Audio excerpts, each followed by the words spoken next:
Private airport, storm rolling in, wind howling, a luxury jet ready for takeoff. Engine warning light flashes red. Wealthy passengers panic. Flight crew freezes.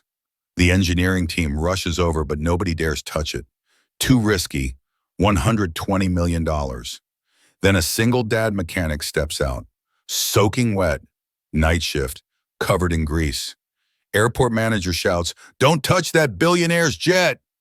But he hears a little girl crying inside. He whispers, "I got this." 3 minutes later, the jet purrs like new.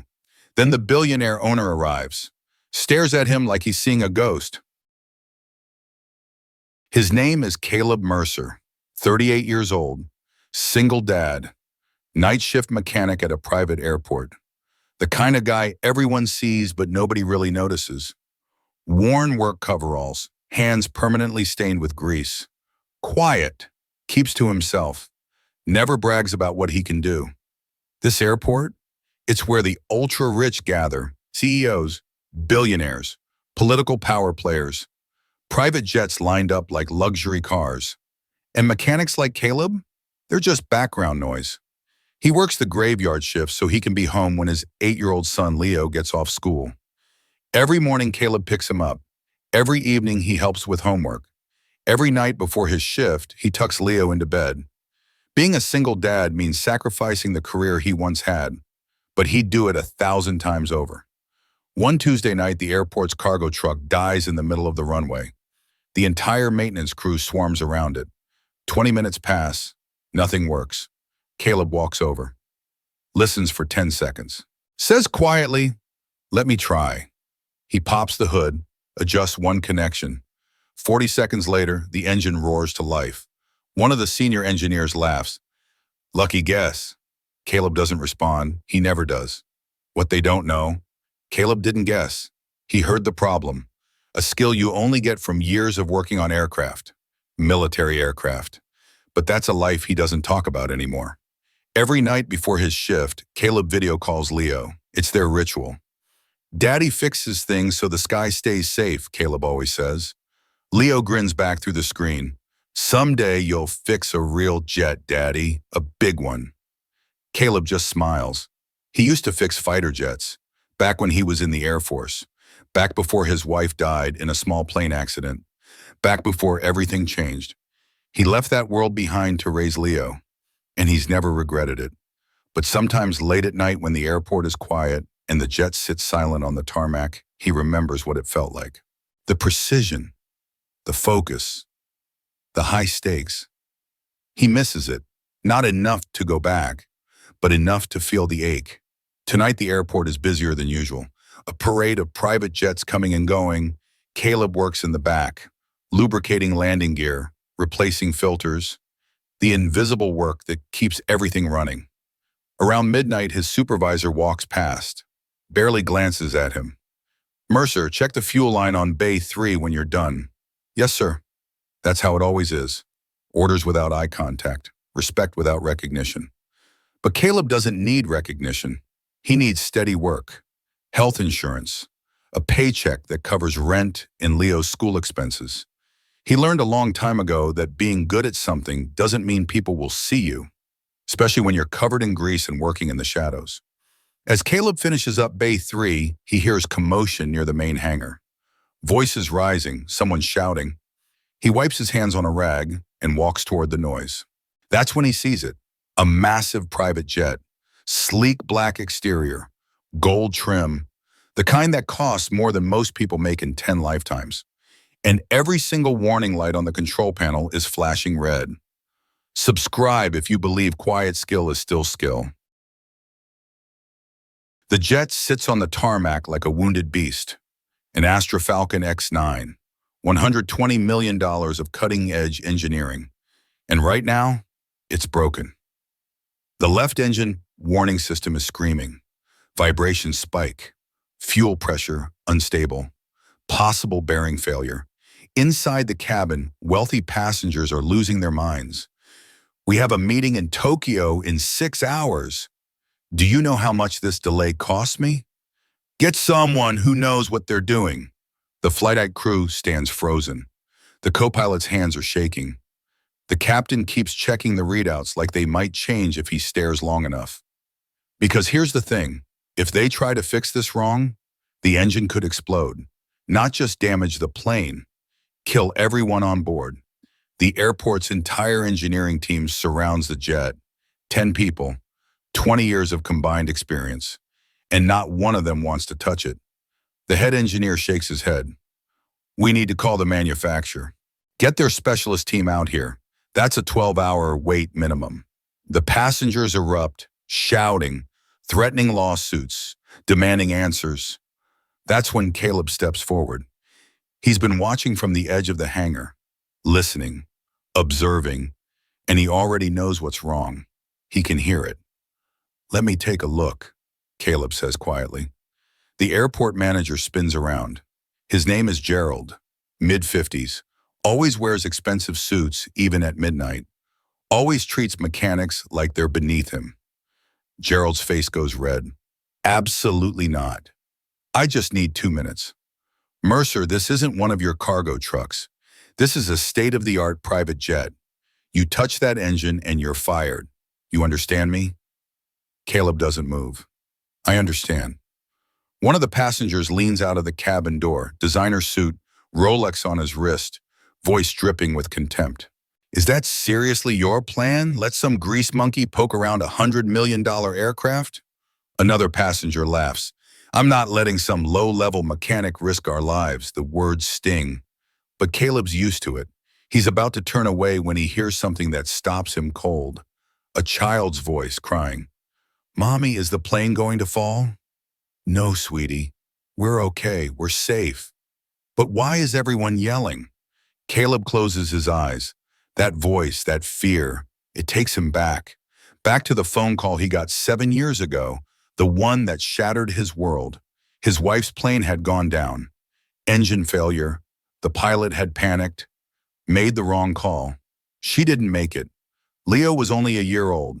Caleb has spent every day since making sure planes stay safe, making sure no other kid loses a parent the way Leo lost his mom. He opens his eyes. Please, Caleb says. His voice is steady, calm. Let me help. Gerald steps in front of him. I said no. You're a night shift mechanic, Mercer. You change oil and check tire pressure. That's it. You are not qualified for this.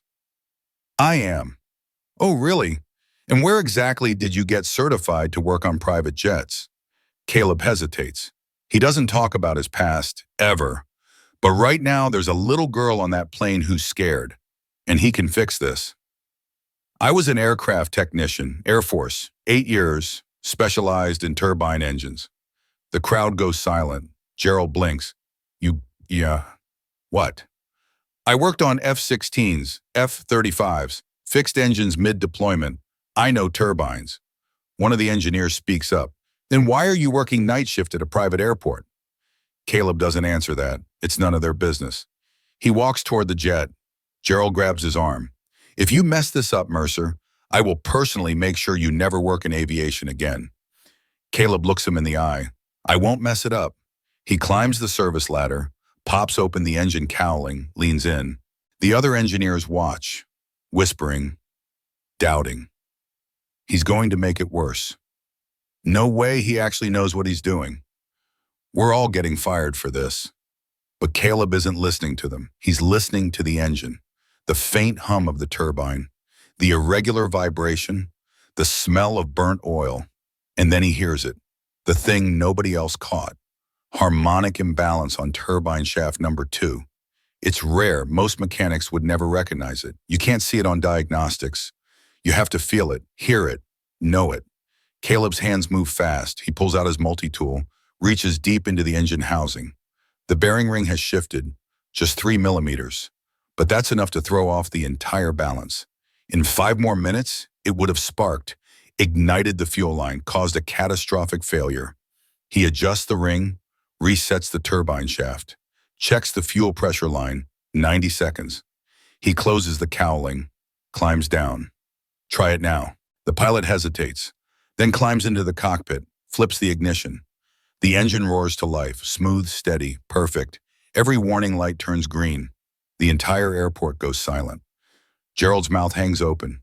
The engineers stare in disbelief. The passengers stop yelling. One engineer whispers, "That wasn't luck." Another says, "Nobody fixes a turbine imbalance that fast, not unless they've done it 100 times." Caleb wipes his hands on his coveralls, starts to walk away. That's when the black limousine pulls up. Type fix if you want to see what happens next. The limousine door opens. A man steps out. Late 50s, tailored suit, silver hair. The kind of presence that makes everyone stop talking. His name is Elias Caro, tech billionaire, owner of Astrojet Industries, and owner of the plane Caleb just fixed. But Caleb doesn't know that yet. He's already walking back toward the maintenance hangar. Job done. Time to finish his shift. Wait! Elias's voice cuts through the night air. Calm, commanding. Caleb stops. Elias walks toward him. His eyes scan Caleb from head to toe. Coveralls, grease stains, work boots. But Elias isn't looking at the clothes. He's looking at the hands, the posture, the quiet confidence. "You're the one who fixed my jet?" Caleb nods. "Yes, sir." "In 90 seconds. "About that. Yes, sir." Elias stares at him for a long moment. The engineers, the airport staff, Gerald. Everyone watches in silence. "What's your name?" "Caleb Mercer." The moment Caleb says his last name, something shifts in Elias's expression. His eyes widen, just slightly, but enough to notice. "Mercer." Elias repeats the name slowly. "Your father. Was his name Jonathan?" Caleb's blood runs cold. Nobody here knows about his father. He never talks about him. Ever. "How do you know that?" Elias takes a step closer. His voice drops, softer now, almost emotional. "Captain Jonathan Mercer, lead engineer on the Horizon X prototype project, 20 years ago." Caleb's chest tightens. He hasn't heard anyone mention that project in over a decade. "You knew my father?" Elias nods. "I funded that project. Your father was the best engineer I'd ever worked with. Brilliant mind, steady hands. He could hear problems in an engine that nobody else could detect." Caleb swallows hard. "He died 15 years ago." "I know." Elias's face darkens. "The prototype crashed during a test flight. Your father was on board. I shut down the entire project after that. Couldn't continue without him." The airport is silent. Everyone's listening now. Elias looks at Caleb with something close to regret. "I should have done more for your family after he died. I should have reached out. But I was a coward. I buried myself in other projects and tried to forget." Caleb doesn't know what to say. His father rarely talked about his work. All Caleb knew was that he died doing what he loved. "When you said your name just now," Elias continues, "I thought I was seeing a ghost. You have his hands, his focus, the way you approached that engine tonight. That was Jonathan Mercer's son, no doubt about it." One of the passengers steps forward, the same one who called Caleb a grease monkey earlier. He looks embarrassed now. "I owe you an apology," he mutters. Caleb doesn't respond. He doesn't need an apology. He needs to get back to work. But Elias isn't done. "Caleb, I watched what you did tonight. 30 engineers standing around my jet, none of them willing to take the risk. But you heard the problem, fixed it in under 2 minutes. That's not luck. That's skill most people spend a lifetime trying to develop." "I was trained well," Caleb says quietly. "Air Force?" "Yes, sir." "How long?" 8 years, left after my wife died." Elias nods slowly. "You left to raise your son." Caleb's eyes narrow. "How do you know I have a son?" "I don't, but I can see it. The way you reacted when that little girl was crying on the plane. The look in your eyes. You weren't just fixing an engine, you were making sure a child got home safe." Caleb's throat tightens. He doesn't trust himself to speak. Elias reaches into his jacket, pulls out a business card, holds it out. "I need someone like you." Caleb stares at the card but doesn't take it. "I have a job. I'm offering you a better one." Gerald steps forward, panic in his eyes. "Mr. Caro, Mercer is one of our best night shift." Elias raises a hand. Gerald shuts up immediately. "Caleb, I run Astrojet Industries. We design next-generation aircraft. We need engineers, real engineers, people who understand these machines at a level most technicians never reach. I appreciate the offer, but I'm fine where I am. Are you? Elias's voice is gentle but firm. You're working night shifts to make ends meet. You're raising a son on your own. You're one of the most talented engineers I've ever seen, and you're changing oil filters in the shadows. Caleb clenches his jaw. I do what I need to do. I respect that, but let me give you another option. Elias steps closer, lowers his voice so only Caleb can hear. 4 times your current salary, day shifts, weekends off, company housing, and a full scholarship for your son. STEM program, best schools paid through college. Caleb's heart pounds. That kind of offer doesn't exist. Not for people like him. Why, Caleb asks. You don't even know me. Because I owed your father, and I won't make the same mistake twice. He believed in excellence, in precision, in doing the right thing even when it's hard. I see that same quality in you. The engineers are whispering now. Gerald looks like he's about to have a heart attack. One of the passengers speaks up. Mr. Caro, are you seriously offering a corporate position to a mechanic? Elias turns. His voice is ice. This mechanic just saved your life. Show some respect. The passenger shrinks back. Elias looks back at Caleb, extends his hand. Your father was the best. I think you might be even better. Come work for me. Let me give you the career you deserve. Caleb stares at the outstretched hand, thinks about Leo, about the scholarship, about finally being able to give his son the opportunities he never had. He takes Elias's hand. When do I start? Elias smiles. How about tomorrow?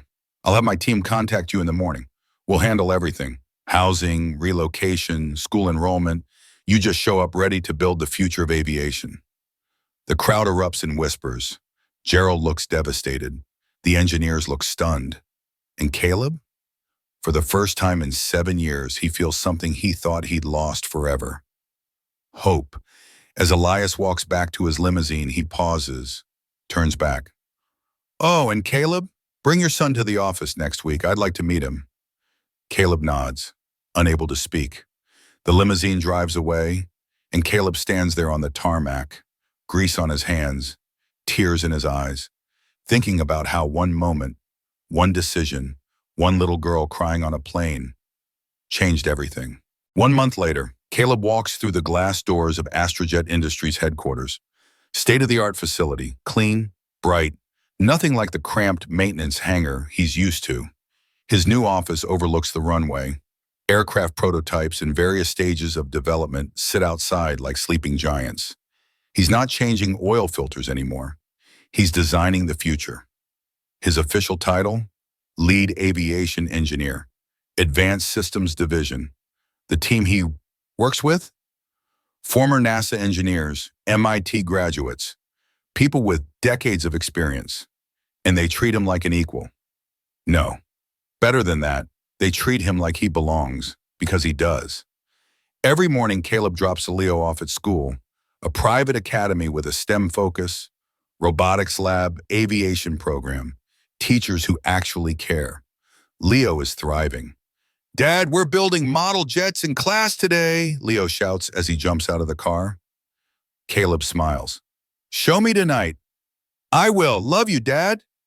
Love you too, buddy. Caleb watches his son run toward the school entrance, backpack bouncing, laughter in his voice. This is what hope looks like. At work, Caleb leads a project redesigning turbine safety systems, the same issue that almost caused Elias's jet to fail. He's making sure it never happens again. His colleagues respect him, not because of his title, because of his skill. One afternoon, Elias stops by Caleb's office. How are you settling in? Better than I expected, Caleb admits. Elias smiles. You belong here. I hope you know that. I'm starting to. Elias sits down. His expression grows serious. I need to tell you something about your father. Caleb tenses. The crash that killed him, it wasn't his fault. The investigation found a manufacturing defect in the fuel system, something he couldn't have predicted. But I blamed myself anyway. I should have caught it. I was the one funding the project. It wasn't your fault either, Caleb says quietly. Maybe, but I spent 15 years carrying that guilt. When I saw you that night at the airport, it felt like a second chance, a chance to do right by Jonathan's legacy, through his son. Caleb's voice cracks. You didn't owe me anything. Yes, I did. Your father gave everything to that project, to aviation, to making the skies safer, and you're doing the same thing.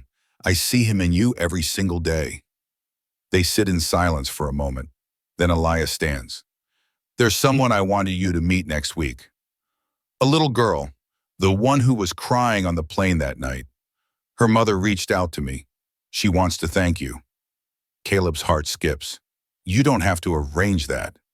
I know, but she insisted. She said her daughter talks about the mechanic who saved them. She wants to meet her hero. Caleb doesn't know what to say.